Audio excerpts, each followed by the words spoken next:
Samantha Greenwood adored her community. It was her safe haven, a perfectly organized neighborhood where everyone and everything seemed to belong.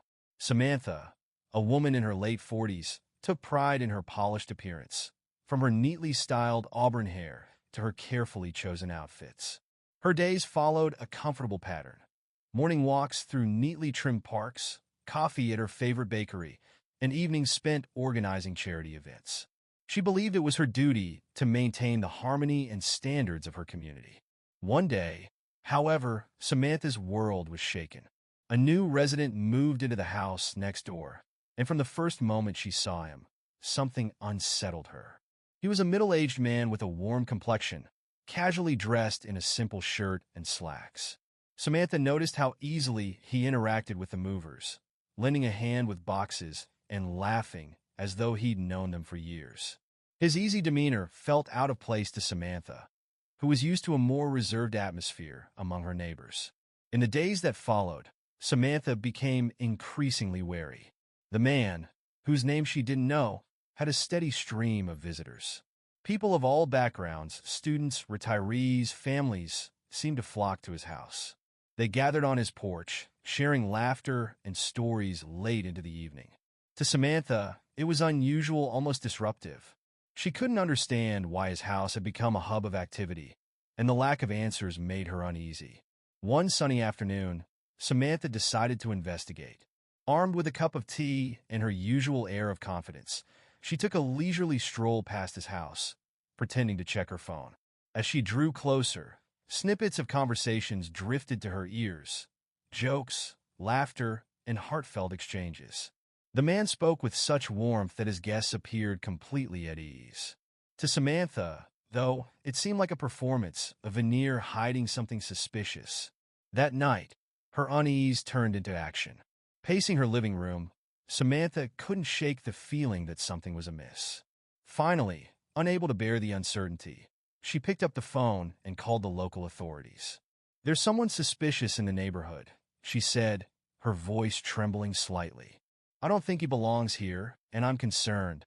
Within minutes, a police car arrived, its flashing lights illuminating the quiet street.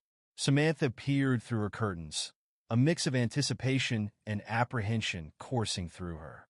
The officers approached her neighbor's porch, their postures formal. The man greeted them with a calm smile, standing to meet them. Samantha strained to hear the conversation, catching only fragments of his measured words and the officers' clipped responses. They requested his identification, which he handed over without hesitation. The atmosphere shifted quickly. The officers exchanged glances, and their initial sternness softened. Moments later, they returned his ID with a nod of respect and walked away, leaving Samantha dumbfounded. The next morning, whispers spread through the community. Overheard conversations at the bakery hinted at the reason for the officers' abrupt departure. "Did you hear about the new guy?" one customer said, barely containing their surprise. "He's a retired judge, here to help mediate a major civil rights case." Samantha felt her chest tighten. Her rash judgment had been wrong, terribly wrong. She had allowed her assumptions to cloud her perception, and now the consequences of her actions loomed large in her mind. That evening, a soft knock startled her. Opening the door, Samantha found her neighbor standing there, his expression calm but serious. "Good evening," he began. "I thought it was time we had a conversation." Samantha swallowed hard, forcing a smile. "Oh, of course. Come in. I understand you were concerned enough to call the police," he said gently. "But I want to encourage you to think about the effects of those actions. Jumping to conclusions can create unnecessary fear and tension."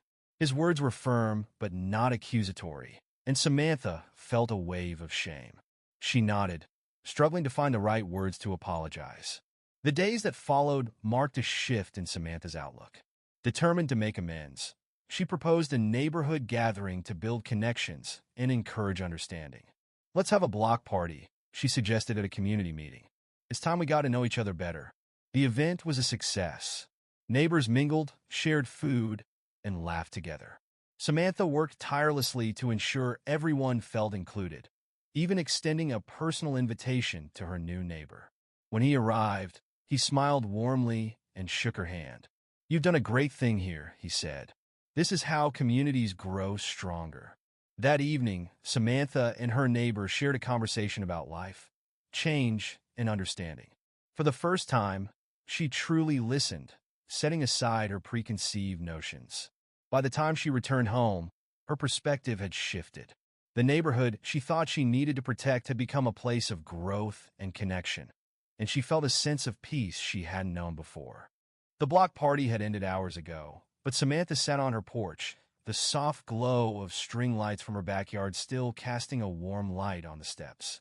The hum of laughter and music had faded, replaced by the soothing chirp of crickets and the occasional breeze rustling the trees. Tonight had been a turning point, not just for her but for the entire community. She thought back to her earlier fears and assumptions, and a wave of both embarrassment and gratitude washed over her. Embarrassment for how wrong she had been, but gratitude for the chance to make things right. The new neighbor, no, Michael, she reminded herself, his name is Michael, had taught her something profound without even meaning to. Samantha realized that her obsession with perfection and control had blinded her to the beauty of the unexpected. She had built walls around herself, convinced that she was protecting her world, but in reality, she had been isolating herself from it. Michael's easy laughter, his open-door approach, and his kindness weren't threats. They were bridges to something greater. The next day, Samantha found herself at her neighbor's door, holding a plate of homemade cookies. She had made them from scratch, a small but meaningful gesture. Michael answered with his usual warm smile, and she suddenly felt less nervous. "Thought I'd return the favor after you came over to talk," she said, handing him the plate. "Cookies? Well, now you're speaking my language," he joked, stepping aside to let her in. They sat in his living room, a cozy space filled with books, photos, and mementos that told a story of a life rich with experience and connection. Samantha found herself asking questions, not out of suspicion, but out of genuine curiosity. Michael shared stories about his time as a judge, the challenges he faced, and the reasons he had chosen to move to their community. "I've always believed that change starts in the small spaces," he said, "in neighborhoods, in conversations. That's where people begin to see each other as individuals, not as labels or stereotypes." His words struck a chord with Samantha. She thought of all the time she had avoided meaningful interaction with her neighbors, too caught up in maintaining appearances. She wondered how many friendships she had missed because of her assumptions. The weeks that followed brought more change than Samantha could have imagined. The block party had set off a ripple effect. Neighbors who had once been strangers now greeted one another warmly on the street. Kids played together in the park, and people began to organize more events, book clubs, potlucks, even a community garden. The neighborhood, once quiet and pristine, now buzzed with life, and Samantha found that she didn't mind the change at all. Michael became an integral part of the community, and Samantha found herself spending more time with him. They shared coffee on their porches, talked about books and current events, and even debated their favorite recipes. What had begun as a source of tension had transformed into a friendship that Samantha valued deeply. But it wasn't just her relationship with Michael that changed. Samantha noticed a difference in herself. She no longer felt the need to control every detail or judge every situation. She had learned to embrace the unexpected, to appreciate the richness that diversity brought to her life.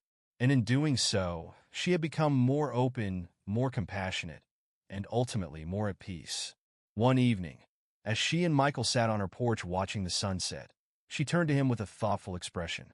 "You know, when you first moved in, I thought you were going to ruin everything," she admitted, laughing softly at her own ignorance.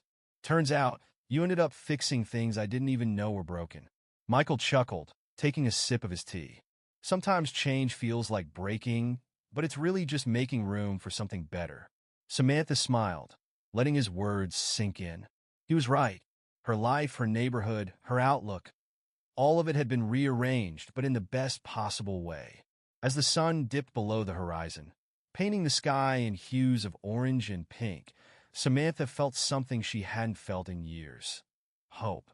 Not just hope for herself, but for her community.